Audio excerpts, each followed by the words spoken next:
Asante sana waandishi wa habari. Mimi naitwa Jebla Kambole, nilikuwa na mwenzangu Hekima Mwasipu. Kwa pamoja tulikuwa leo mahakamani tunawakilisha walalamikaji ambao ni dada Rosemary Mwakitwange,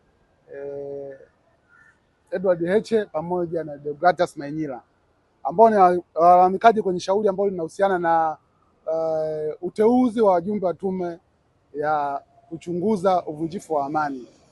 Kama press release ya kwao ambavyo inasema. Kimsingi tulikuwa mahakamani leo mbele ya Mheshimiwa Jaji Mbagwa na shauri lilikuwa linakuja kwa ajili ya kusikilizwa. Na upande wa walalamikaji wamesikilizwa, lakini pia upande wa serikali walikuwepo na upande wa Tanganyika Law Society walikuwepo. Ni nini ambacho kinabishaniwa mahakamani?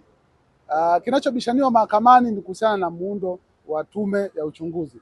Na kimsingi sisi tumeleta hoja na tumeziwakilisha mahakamani kuhusiana na kwanza uhalali wa kisheria wa muundo wa tume yenyewe, namna wajumbe ambavyo wamechaguliwa na namna ambavyo wajumbe wana mgongano wa kimaslahi na kile ambacho wanakichunguza.